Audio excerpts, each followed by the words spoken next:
While other men walk the dusty roads of history, Navy men turn their faces to a clean wind, challenging the sea to adventure and discovery. In conquering the sea, they conquered themselves, making courage and excellence a proud tradition. Then they looked up from the decks of their ships and conquered the sky, bringing the Navy into the world of flight.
Left on glide path. Camelot 1016, mile gauge, center line slightly left, left 3, stand by for final. Recheck here, looking flat down, center line slightly left, correct.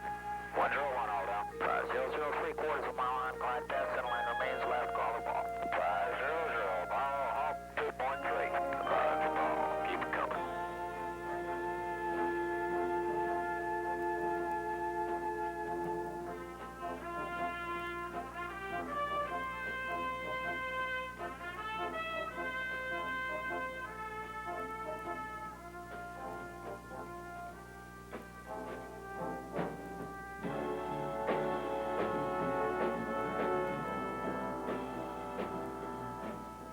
Naval aviators are a very special breed of men who have met the challenge of sea and sky.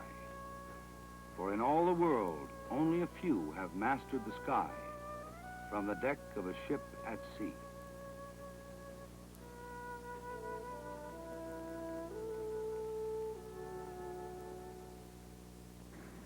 Roger, ball. Roger, ball.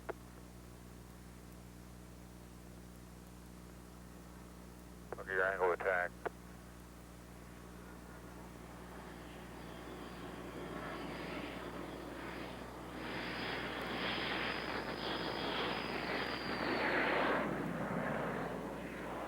This is a classroom. The course, Naval Aviation, at Pensacola, Florida. 72, you never readjusted your attitude before you took that power off, so you just stayed slow the whole way. Power. These students are practicing precision landings. Meatball. Easy does it. Easy.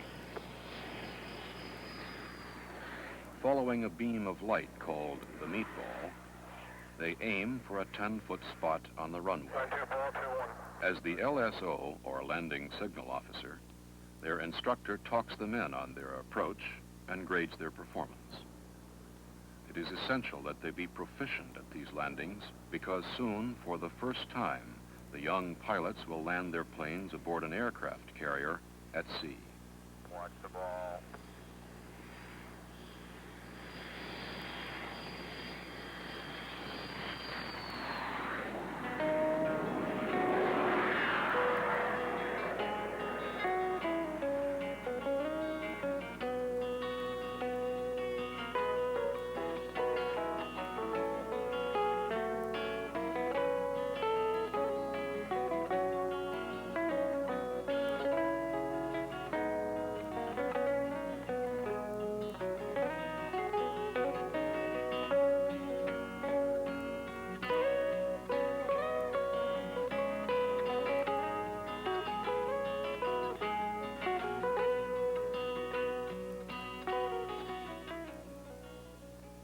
A year ago, I'd never even been in a small plane before, except for the big bus in the sky. That was about it.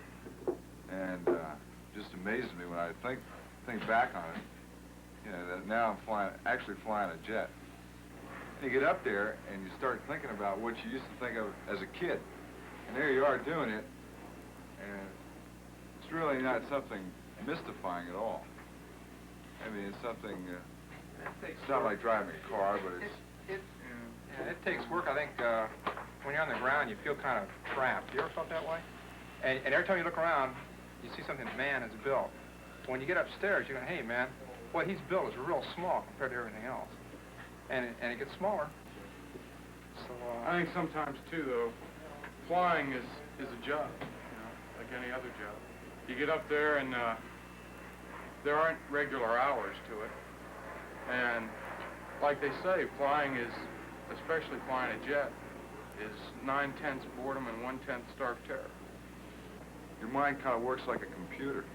You plug all these things in.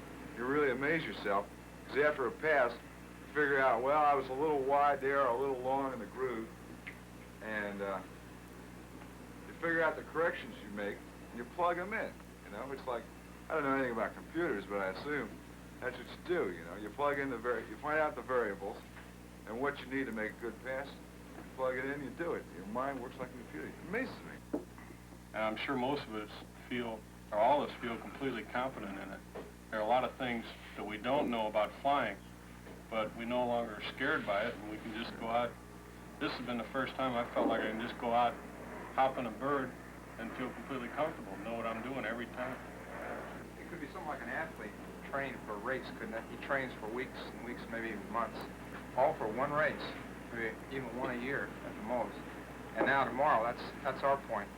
Maybe it'll only be 30 minutes worth of time, but like you said, during that time, you're going to be... Yeah, I mean, you're just going to have to, getting out to the boat isn't something that, there's that point, like he says, where you come around before you pick up the ball, and it's all pretty much just like it's been in training. And then once you pick up the ball, you got it. They didn't always fly jets. Although college graduates, they, like all young men entering the service, were subjected to those first few weeks of becoming accustomed to the military environment. This course is too different and almost... An officer indoctrination course prepared the student aviators for basic flight training. It is here they proved they had what it takes: motivation, willpower, stamina, and the sincere desire to fly. This was the beginning.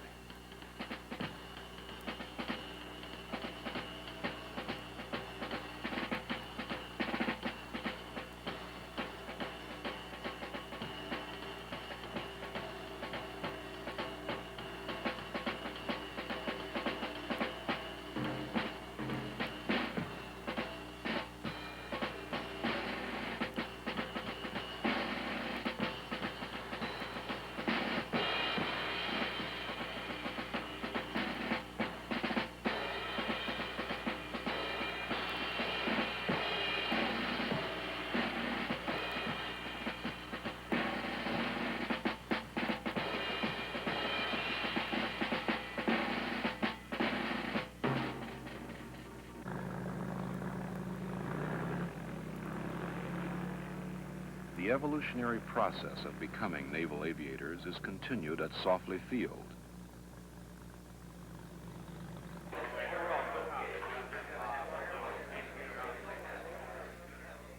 The busyness of the ready room reflected the anticipation of early flights. The countless briefs and debriefs never became routine as each successive flight grew more demanding. Like an athlete before a game, the young pilots spent their pre-flight hours in mental preparation, memorizing procedures and waiting.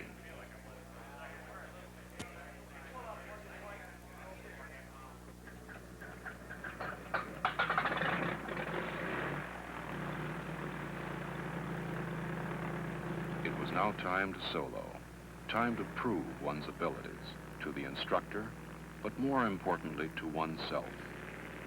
It was during these early flights that the self-confidence was developed, which would prove so valuable throughout the young pilot's career.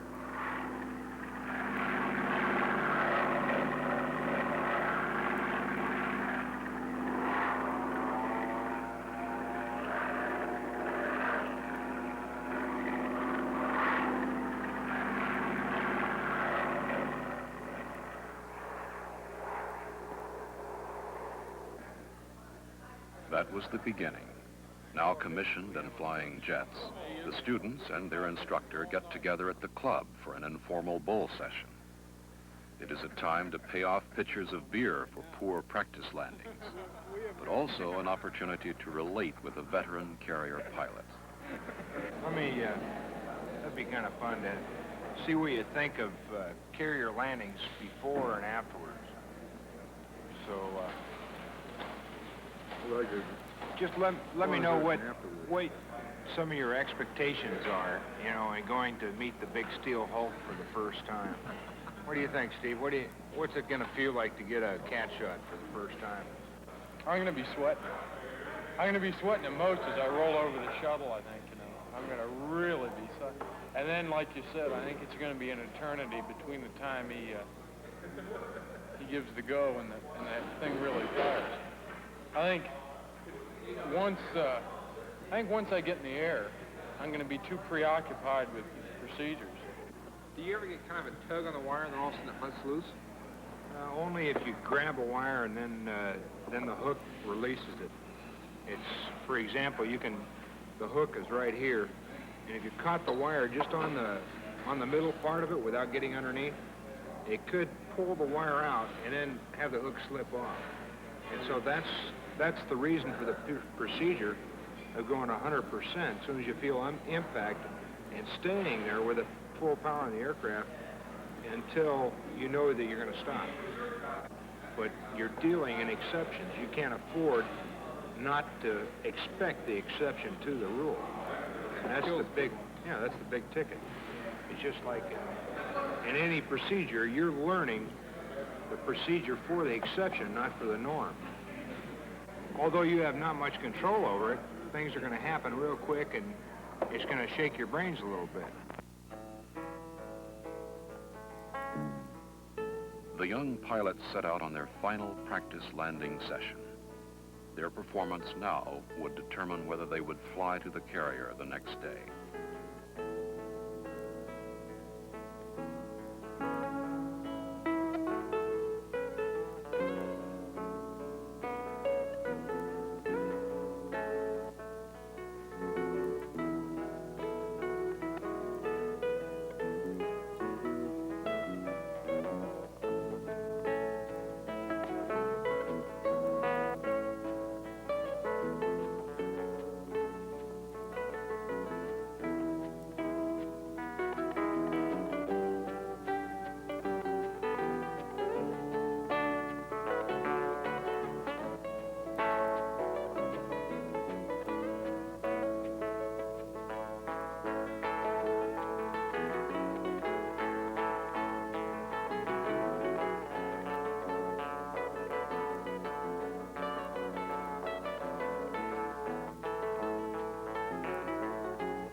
Steve had a pretty good period.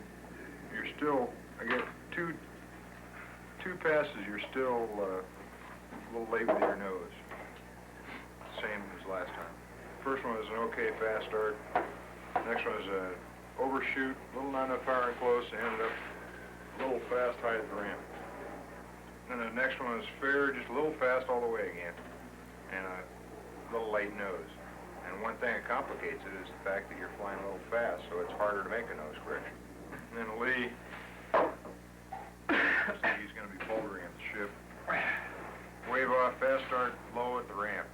And a fair pass, not enough straightaway, little not enough power and close, and a little rough nose again. And then an okay pass. I can't remember what the start was like, but just at the last there, one of these nose jobs again, where you pick your nose up and just a little over the top right at the ramp, just enough to change from a 3 to a 4 wire. You're in good shape until you goof with that nose. I see that ball starting to fall or something. I'm trying to stop it. Well, stop it with a little less. You're just over-controlling is what it amounts to. You're just moving it more than it needs to be moved. So everybody's field qualified and ready to go to the ship. It's a piece of cake if you're smooth.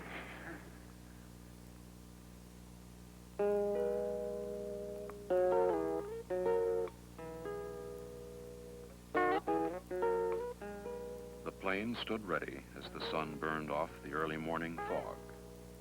60 miles out in the Gulf, the carrier steamed toward the rendezvous. It would soon be time to go.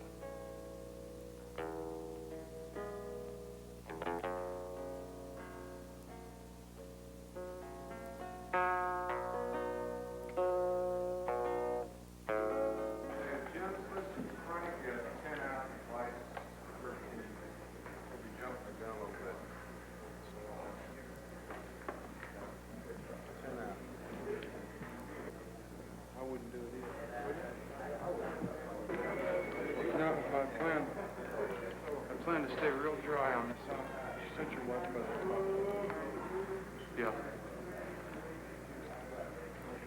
But everybody's got a watch. Jim, central watch by the clock. Yeah, pretty close to it.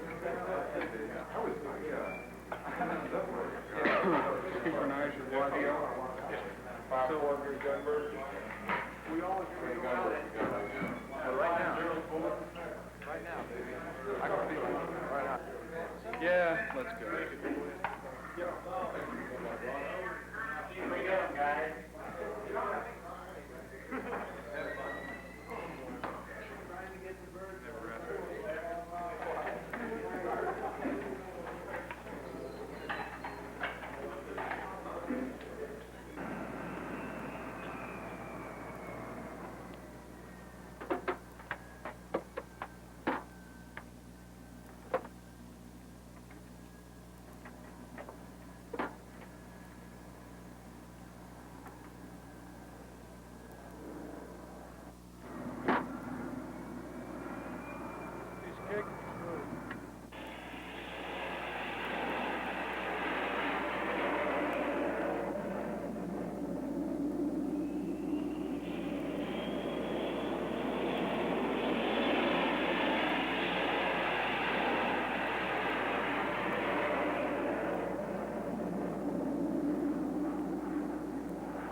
The flight to the carrier would be the longest 60 miles the students had ever flown.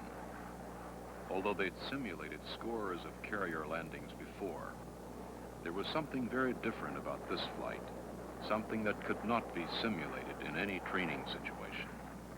The runway would now be only 500 feet long, moving through the water at 25 knots and subject to the rolling and pitching motions of the sea.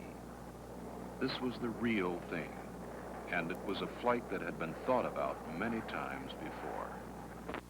This is the tenseness of hitting the boat. The unknown, the variables that you haven't encountered before. The apprehension that you have is just sort of a nebulous sort of a thing that you really don't put any actions to. It's just a tenseness, an awareness that this is something new and different, something that might not work just like everything else you've done. But no, you don't think about, there's no fear. You're too busy. Four lines of being gear, full flaps, flip stride, final. West Tower, Storehouse, 328 overhead, Angels 1-1. Roger, 328.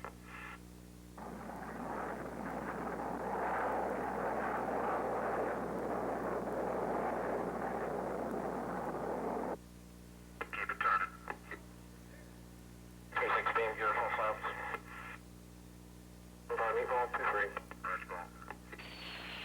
To get the feel of the deck, the first time would be a touch-and-go landing without the tail hook.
Number 2 wire, not bad for the first time.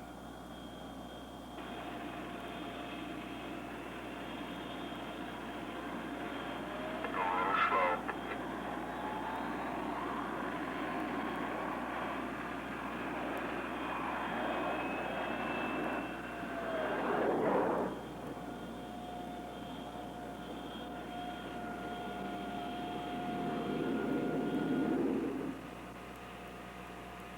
Landing completed, they would now move forward to their first launch from a steam catapult, which would literally throw them back in the air and into a series of landings that would soon become routine.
I didn't go deep enough. I was rendezvousing on you before you left.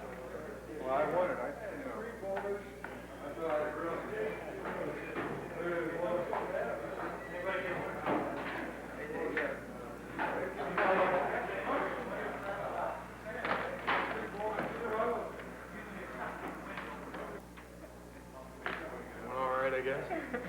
I wasn't the ace of the base out there, but it was all right. It was okay. It really was. The hardest landing was one back here. Jerry, you'd pay 50 cents for that ride any time, any car, and you'd do it again and again and again. I'll tell you, that arrest was really tough. Hey, reverse it for the gap shot. Because you've been on arrest, right? Reverse it, man.